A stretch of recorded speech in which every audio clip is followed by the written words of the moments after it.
नमस्कार, welcome to my channel Sneha the secret chef. आज आपण उन्हाळी कामातील पदार्थ पाहणार आहोत, नाचणीचे पापड। तर त्यासाठी आपण 1 किलो नाचणी घेतलेली आहे, ही स्वच्छ निवडून घेतलेली आहे। आता नाचणी आपल्याला स्वच्छ धुवून घ्यायची आहे। 4 ते 5 वेळा आपल्याला नाचणी धुवून त्यानंतर त्यामध्ये भिजण्यासाठी पाणी घालायचं आहे। अशा पद्धतीने आपण नाचणीमध्ये पाणी घालून रात्रभर ही नाचणी भिजत ठेवणार आहोत।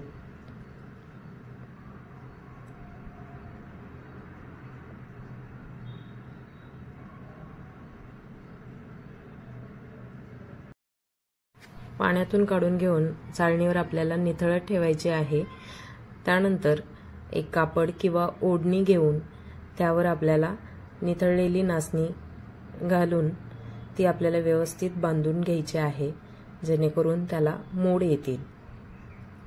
अशा पद्धतीने आपण ओढणीवर ती घेतलेली आहे आणि नाचणी बांधून पातेल्यामध्ये ठेवून त्यावर झाकण ठेवलेलं आहे, म्हणजे उबदार अशी राहील आणि त्याला मोड येतील। पाणी निथळल्यानंतर आपण नाचणी अशी बांधून ठेवली होती, त्यानंतर तिला मोड आलेले आहेत, तुम्ही बघू शकता, अगदी बारीक बारीक मोड येतात। आता ही नाचणी आपल्याला व्यवस्थित सुकवून घ्यायची आहे आणि यानंतर आपल्याला नाचणी दळून आणायची आहे। नाचणी दळून आणल्यानंतर एका पातेल्याला आपल्याला अशा पद्धतीने कॉटनचा कपडा बांधून घ्यायचा आहे आणि नाचणीचे पीठ आपल्याला त्यावरून चाळून घ्यायचं आहे, कारण यामध्ये बराचसा कोंडा राहतो, तर तो आपल्याला पापडांसाठी घ्यायचा नाहीये। व्यवस्थित आपल्याला कपड्यावरती हे पीठ चाळून घ्यायचं आहे। असे सर्व पीठ चाळून घेतले आहे। आपण जे काल नाचणी भिजत घातली होती, मोड आणून नंतर ती सुकवून त्याचं आपण पीठ करून आणलेलं आहे आणि या पिठामध्ये 1 किलो पिठामध्ये 1 वाटी गव्हाचे पीठ घातलेले आहे चाळून, आणि ते सगळं मिक्स करून घेतले। आणि आता मी अर्धा किलो पीठ घेतलेलं आहे आणि अर्धा किलो पिठासाठी, नाचणीच्या पिठासाठी आपण जे साहित्य घेतलं आहे त्यामध्ये आहे 1 चमचा डिंक, खाण्याचा डिंक घेतलाय थोडासा बारीक करून, यामुळे पापडांना आपल्या चकाकी येते। पापडकार घेतलाय, पोह्याचे चमचे 3 चमचे या प्रमाणात घेतलेला आहे, अगदी सपाट भरून। त्यानंतर मीठ घेतलेलं आहे 1.5 चमचा, पाव चमचा हिंग, तीळ आपल्याला जसे आवडतील तसे, म्हणजे जास्त हवे असतील तर जास्त घालू शकता किंवा तुमच्या आवडीनुसार, आणि 1 चमचा जिरे पावडर। आणि आता आपण पुढची कृती पाहूयात। पातेल्यामध्ये आपण पीठ शिजवणार आहोत, त्या पातेल्याला आपण सर्व बाजूंनी आणि तळाला तेल लावून घेतलेलं आहे आणि पातेलं गरम करण्यासाठी ठेवलेलं आहे। जेवढं आपण मोजून पीठ घेतलं आहे तेवढं त्याच भांड्यामध्ये आपण पाणी घेणार आहोत आणि हे जे पातेलं तापायला ठेवलं आहे यामध्ये ते पाणी घालणार आहोत।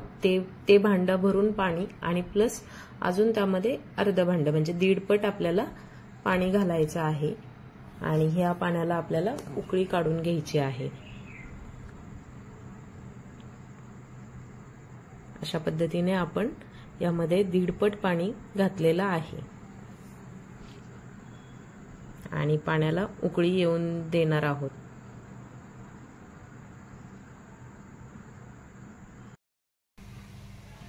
पाण्याला उकळी आलेली आहे।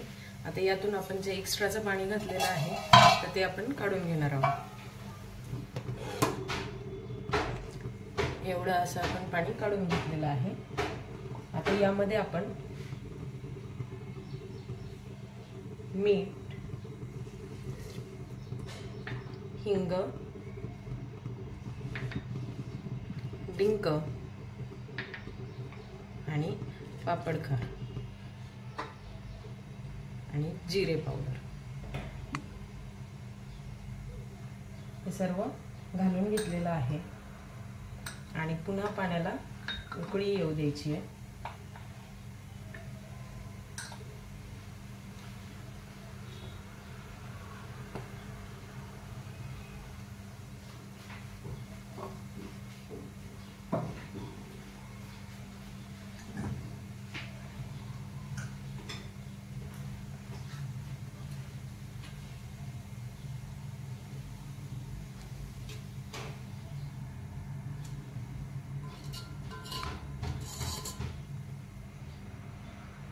अशा पद्धतीने पाण्याला उकळी आल्यानंतर यामध्ये आपण घालणार आहोत तीळ।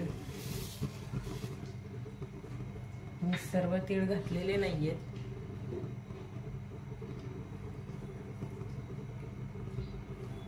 आता यात आपण घालणार आहोत पीठ।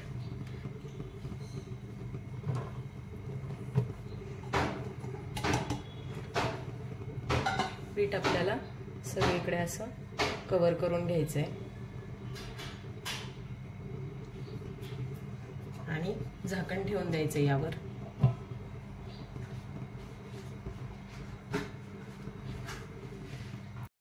आता आपण झाकण काढून पाहूयात। अशा पद्धतीने उकळी आलेली आहे आणि पीठ पूर्ण झालंय। आता आपण पीठ मिक्स करून घेऊयात याच्यामध्ये।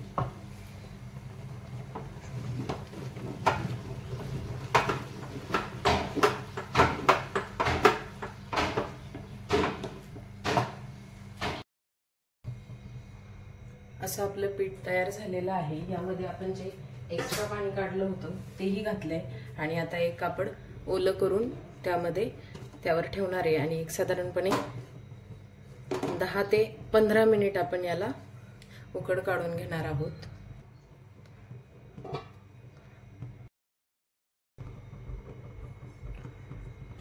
पंधरा मिनिटांनंतर अगदी छान अशी वाफ बसलेली आहे।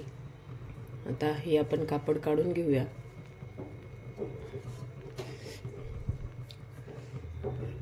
बघू शकताय आता हे आपण पीठ काढून एका कॅरी बॅग मध्ये मळून घेऊन मग त्याचे गोळे करणार आहोत।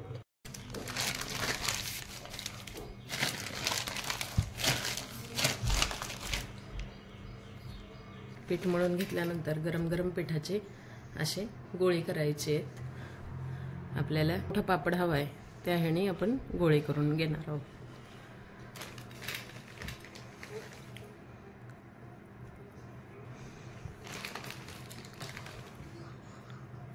गोळे बनवून घेतलेले आहेत। गरम गरम पिठाचे गोळे करून पटकन आपल्या झाल्यावर पापड प्रेस होत नाही। गरम असताना आपल्याला हवा तेवढा पातळ किंवा जाड आपण पातळ पापड बनवू शकतो।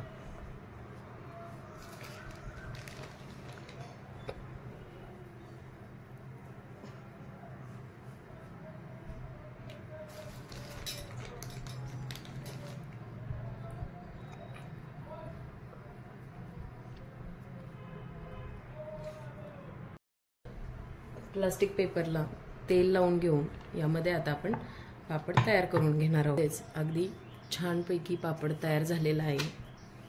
असे आपण एक 7-8 पापड तयार करून घेऊन मग ते आपण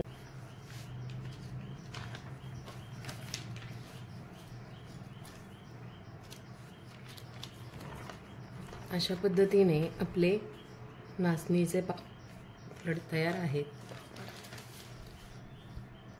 2 ते 3 दिवस सुकवल्यानंतर तयार आहेत आपले नाचणीचे पापड। आता आपण हे पापड तळून पाहणार आहोत म्हणजे तुम्हाला लक्षात येईल की कशा पद्धतीने आपले पापड तयार झालेले आहेत। चला तर मग आपण पापड तळून पाहूयात।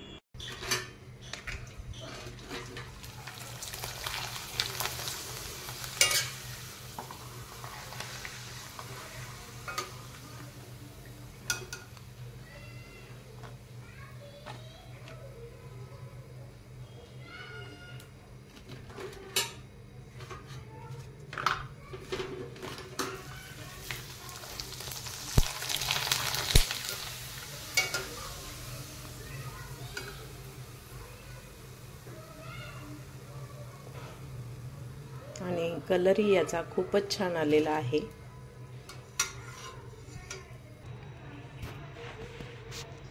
तयार आहेत आपले नाचणीचे पापड। तुम्हीही घरी एकदा नक्की ट्राय करून पहा। अगदी खुसखुशीत झालेले आहेत आणि एकदम टेस्टी असे। तुम्हीही नक्की ट्राय करा आणि कमेंटमध्ये मला रिप्लाय करा। Thank you for watching my recipe.